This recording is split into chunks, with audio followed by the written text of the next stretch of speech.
আজকে সকালে গেছিলাম টেস্ট করাতে, সব রকম টেস্ট করে আসলাম।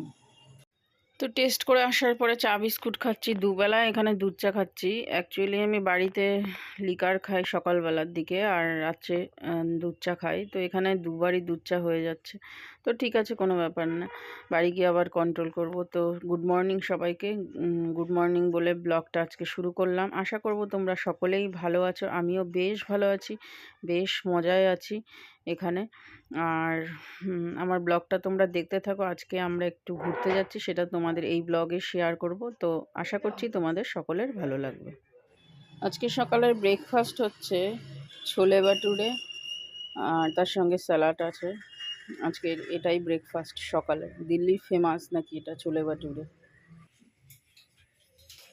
অনেকটা ছোলা খেতে পারবি তুই? হ্যাঁ, খেলে খা। আমি খাবো না, চা খেয়ে নি, পরে খাবো আমি।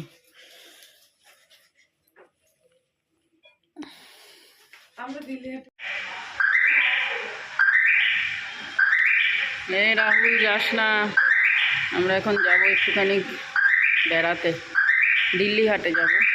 তো জামাইবাবু পলিউশন করতে যাবে গাড়ির, আর আমরা এমনি আমি আর দিদি যাব দিল্লি হাটে। আর এই ডগির নাম রাহুল।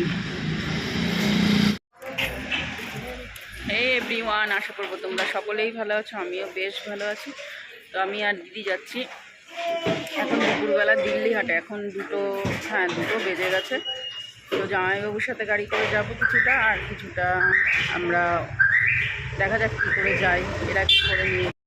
আজকে আমরা যাচ্ছি দিল্লি হাটে।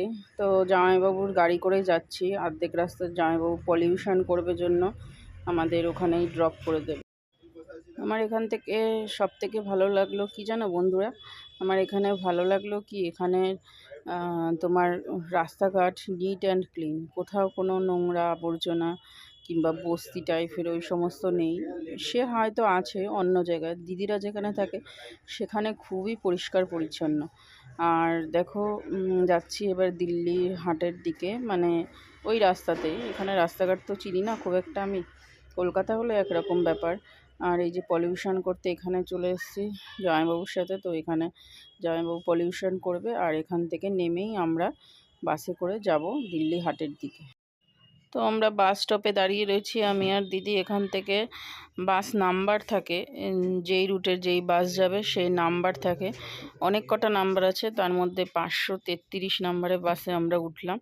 আর এখানে পিছন দিক থেকে উঠতে হবে আর সামনের দিক থেকে নামতে হবে, মানে পিছন দিকে ওঠার রাস্তা আর সামনের দিকে নামার রাস্তা। তো আর লেডিসের কোনো এখানে টাকা লাগে না, সব লেডিস যে কোনো বাসে উঠবে লেডিস পুরো ফ্রি। জেন্টসদের টাকা লাগে, কিন্তু লেডিসদের কোনো টাকা লাগে না। এখানে কত সুযোগ সুবিধা কেজরিওয়াল করে দিয়েছে, বেশ ভালো লাগলো আমার এটা। এটা হচ্ছে দিল্লি হাট, দিল্লি হাট। দাঁড়াও, এখন যাচ্ছি ভেতরে, দিদি আগে যাচ্ছে। আমাদের বাসওয়ালা অনেকটা আগে নামিয়েছে, তার জন্য আমাদের একটু হেঁটে যেতে হচ্ছে। এই যে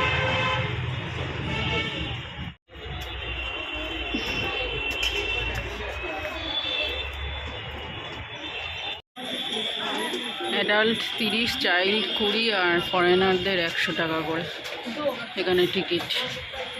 দুটো কাউন্টার খোলা, অনেকগুলোই টিকিট কাউন্টার, আপাতত দুটো কাউন্টার খোলা আছে। কেউ আসলো না, আমি আর দিদি আসলাম। শান্ত ঘুমিয়ে রয়েছে, শানুও আসলো না, আর সোনার শরীরটা খুব একটা ভালো নেই, তার জন্য আসে। পিছনে আবার চেকিং হচ্ছে, লেডিস জেন্টস আলাদা চেকিং। চলো ভেতরটা ঘুরে দেখাচ্ছি তোমাদেরকে, আমিও দেখব। সে 15-16 বছর আগে এসেছিলাম আর এই আসলাম। তো এখানে জিনিসপত্র কি বলতো, খুব এক্সপেন্সিভ। কারণ এখানে বিভিন্ন স্টেটের থেকে জিনিস আসে, এখানে বসে। আর কি বলতো, এখানটা তোমার ভাড়াটারাও অনেক দিতে হয়, ওর জন্য এখানকার জিনিসপত্রের প্রচুর প্রচুর হাই লেভেলের দাম। হ্যাঁ, বাইরে অনেক সস্তা, মানে বাইরে মল বলো কিংবা দোকান বলো সেগুলোতে অনেক সস্তা এখানের থেকে। তবুও মানুষ আসে এখানে ঘুরতে বেড়াতে, কেউ টাইম কাটাতে আসে, কেউ চা কফি খেতে আসে। জিনিসপত্র কিনতেই হবে এমন তো কোনো কথা নেই। তো দেখো এই পেন্টিংগুলো কত সুন্দর লাগছে। হেন কোনো জিনিস নেই যে না এখানে আছে, সব কিছু সমস্ত কিছু জিনিস আছে। এগুলো সোনাগুলো তুমি নেবেই, যখন নিলে না কেন দেখি এর থেকে নিতে পারতে। আর তারপরে তুলো ওঠা নাকি তুলো উঠে যাবে জিজ্ঞাসা করো তো। না না, আমরা এখন কোড দেখছি।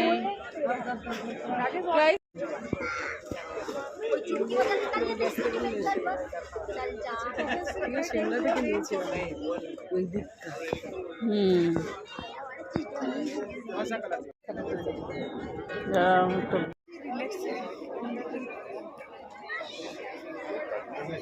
তো এই জন্য বলছিলাম পাপড়ি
मिनिस्ट्री ऑफ टेक्सटाइल एक गिवअवे भी कर रही है।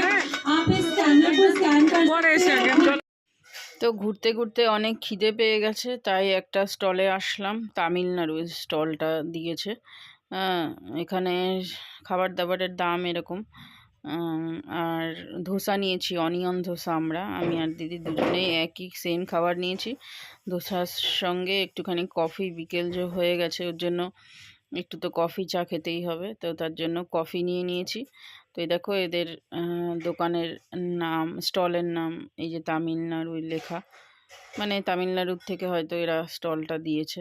বিভিন্ন স্টেটের, যেমন আসাম, পাঞ্জাব, ত্রিপুরা, এই সমস্ত জায়গার থেকে মানে দোকান টোকান বসে।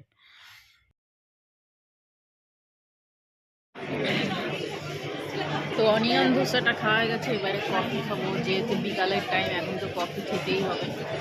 এই যে এখানে চিনিটা আলাদা করে দিয়েছে, চিনি মিলিয়ে নিতে হবে, যে চিনি খাবে খাবে আর না খাবে না খাবে, খেতেও পারে।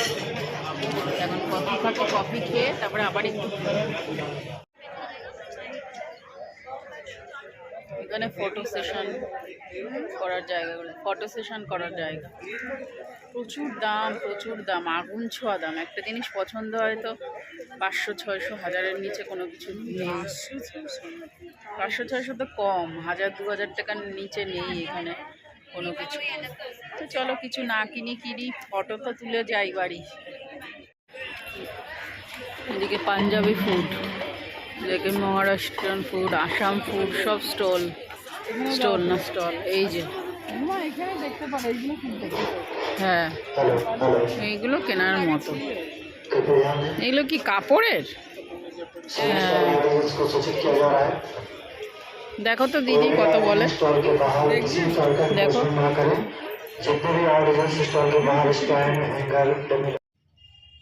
এখানে কি একটা অনুষ্ঠান হবে জন্য এরকমভাবে লাইটিং করে হাড়ির মধ্যে লাইট দিয়ে সাজিয়ে রেখেছে। তো চলে এসেছি আমরা এবারে বাইরের দিকে। এখান থেকে অটো ধরবো, অটো ধরে তারপরে মেরোলিতে যাব। আর বাইরেও অনেক স্টল আছে। তো খুব ঠান্ডা জানো বন্ধুরা এখানে। আর এখানে একটু রাত হয় দেরি করে, 6টা বাজে। বাইরে প্রচণ্ড ঠান্ডা। কি বলছো? প্রচণ্ড ঠান্ডা হয়ে গেছে, ঘোরাঘুরি এবারে যাবো অটোয় করে। এখন আর ব্যাস ঘোরাঘুরি কমপ্লিট হয়ে গেছে, এবারে বাড়ি চলে এসেছি। বাড়ি চলে এসে হাত পা ধুয়ে এবারে খাবার খাবো। আর আজকে দিদি অনেক কিছু রান্না করেছে, 2 রকম মাছের ঝোল, পেঁয়াজকলি ভাজা আর মূলো শাক ভাজা, আর তার সঙ্গে ভাত আছে। আর খাবো, খেয়ে দিয়ে ঘুমাবো। তো চলো আজকের মতো ব্লগটা এখানেই এন্ড করছি, নেক্সট ব্লগে দেখা হবে। ততক্ষণের জন্য তোমরা সবাই সুস্থ থেকো, সাবধানে।